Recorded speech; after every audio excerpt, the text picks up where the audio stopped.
देख रहे हैं न्यूज फाउंडेशन और मैं हूं सांत्वना आपके साथ। इस साल विधायकों की पिटाई से लेकर जीतन राम मांझी के विवादित बोल तक बिहार की राजनीति ने वर्ष 2021 में कई ऐसे रंग देखे। कभी नीम नीम, कभी शहद शहद का सिलसिला चलता रहा। सत्ता पक्ष और विपक्ष दलों के बीच कहा सुनी में मर्यादाएं भी टूटती हुई नजर आई। ऐसे में यह साल घटनाओं से भरा रहा और इस साल की शुरुआत में ही राजनीति के इतिहास में काला पन्ना भी जोड़ा गया।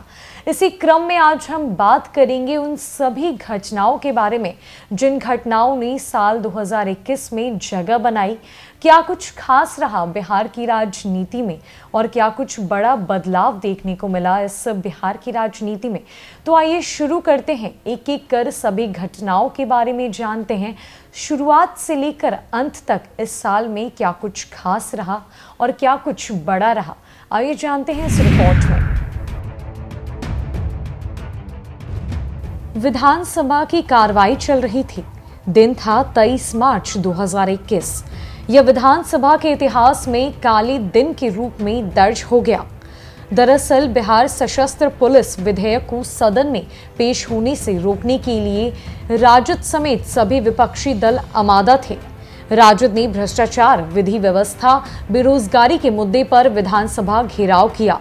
तेजस्वी यादव, तेज प्रताप यादव समेत कई कार्यकर्ता डाक बंगला चौराहे पर पहुंच गए। वहां पुलिस ने रोका तो हंगामा हो गया। इसके बाद तेजस्वी और तेज प्रताप को हिरासत में ले लिया गया। गांधी मैदान थाने लाने के बाद उन्हें छोड़ा गया। इधर सदन में भी हंगामा चल रहा था। इस कारण सदन की कार्यवाही 3 बार स्थगित की गई।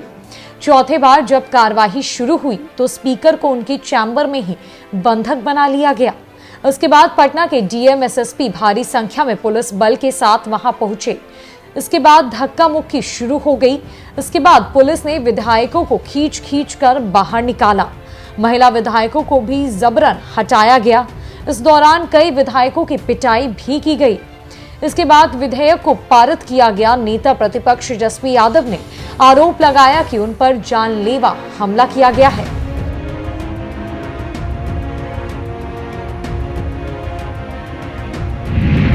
चारा घोटाले के मामले में जेल में सजा काट रहे राजद प्रमुख लालू प्रसाद यादव 3 वर्षों के बाद 29 अप्रैल को जेल से बाहर आए। वे पुलिस अभिरक्षा के दिल्ली एम्स में इलाजरत थे। इसके बाद वो अपनी पुत्री और राज्यसभा सांसद डॉक्टर मीसा भारती के आवास पर शिफ्ट हो गए। लालू प्रसाद यादव को 17 अप्रैल को ही जमानत मिल गई थी, लेकिन वो रिहा हुए 12 दिनों के बाद। तबीयत में सुधार होने के बाद वे 24 अक्टूबर को पटना लौटे। उनका भव्य स्वागत किया गया। इसके बाद वे विधानसभा उपचुनाव के प्रचार में भी गए। समर्थक उन्हें देखकर उत्साहित थे। हालांकि सेहत का असर उन पर साफ दिख रहा था। चुनाव परिणाम भी उनके पक्ष में नहीं रहा। इसके बाद वो फिर दिल्ली लौट गए। लालू प्रसाद के पटना आने को लेकर लौटने तक बयानबाजी, परिवार में विवाद भी हुआ। लालू प्रसाद ने अलग हो चुके कांग्रेस के बिहार प्रभारी भक्त चरण दास को भक्तचोनहर दास भी कह दिया। इस पर खूब बवाल मचा। इधर तेज प्रताप यादव अलग मूड में थे। पार्टी के प्रदेश अध्यक्ष के खिलाफ बिगुल फूंक चुके तेज प्रताप ने खूब हंगामा किया। हालांकि समय के साथ मामला शांत हो गया।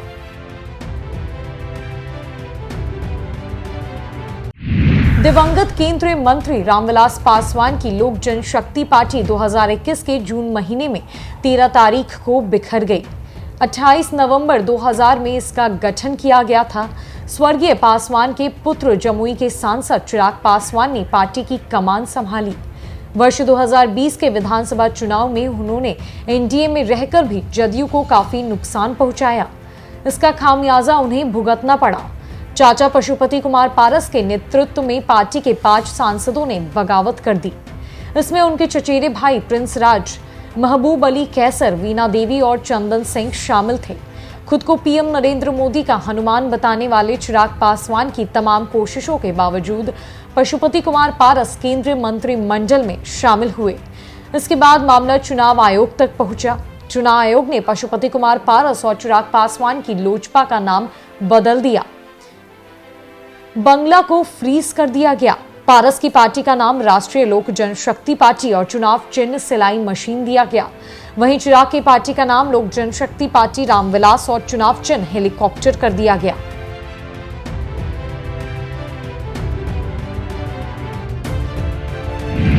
वैश्विक महामारी ने जदयू के 2 विधायकों डॉक्टर मेवालाल चौधरी और शशिभूषण हजारी को छीन लिया।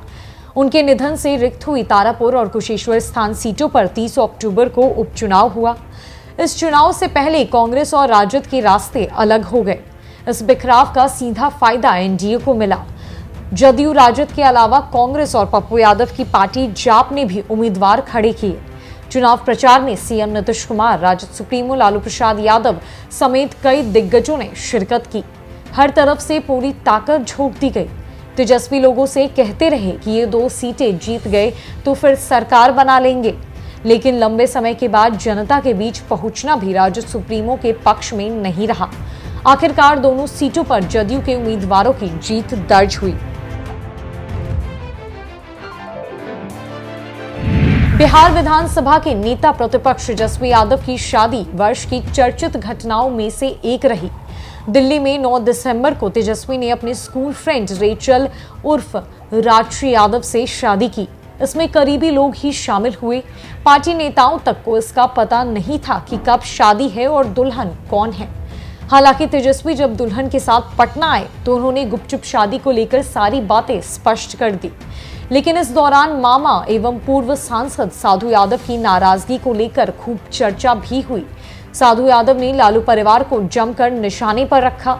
इसके बाद उनके भांजे तेज प्रताप यादव और भांजी रोहिणी आचार्य ने तेवर दिखाए। परिवार का झगड़ा सड़क तक आ गया, लेकिन जल्द ही इसका पटाक्षेप भी हो गया।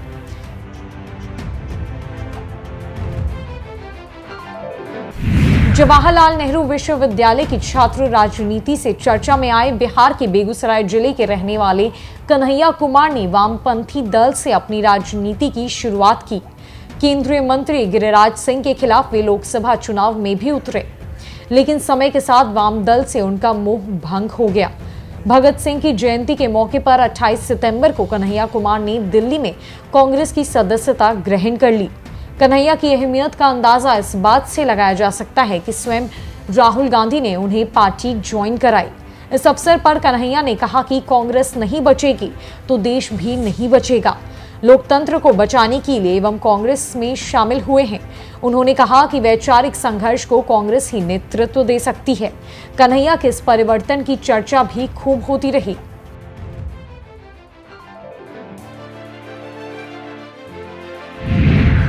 विधानसभा के शीतकालीन सत्र की शुरुआत इस बार राष्ट्रगान जन गण मन से हुई।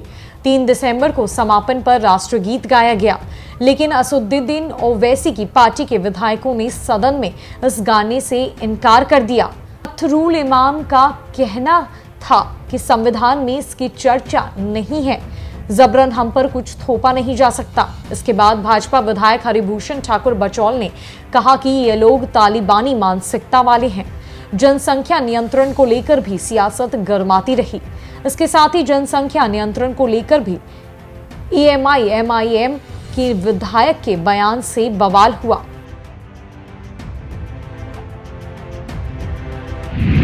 वर्ष खट्टे मीठे अनुभवों के साथ गुजर रहा था।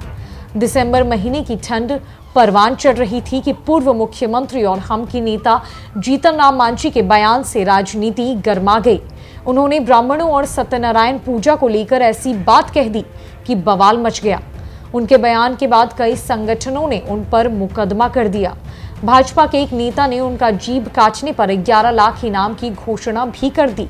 हालांकि पार्टी ने उस नेता को बाहर का रास्ता दिखा दिया, लेकिन मामला यही नहीं थमा। बिहार सरकार के मंत्री नीरज कुमार बबलू ने पूर्व सीएम पर उम्र का असर बता रहे उन्हें राजनीति से संन्यास की नसीहत दे डाली। इसके बाद मांझी की पार्टी ने समर्थन वापस तक की धमकी दे दी। हालांकि मांझी पहली बार कोई विवादास्पद बयान नहीं दे रहे थे। पूर्व में भी वे भगवान श्री राम के अस्तित्व को नकार चुके थे। शराबबंदी कानून पर भी सरकार को नसीहतें दे डाली थी।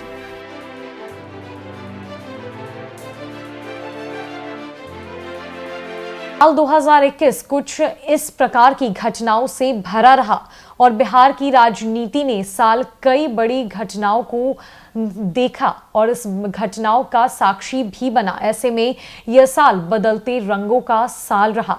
बिहार की राजनीति में काला पड़ना तक इस साल की शुरुआत में जुड़ गया और इस साल के अंत तक जीतन राम मांझी के विवादित बोल भी चर्चा का विषय बने रहे।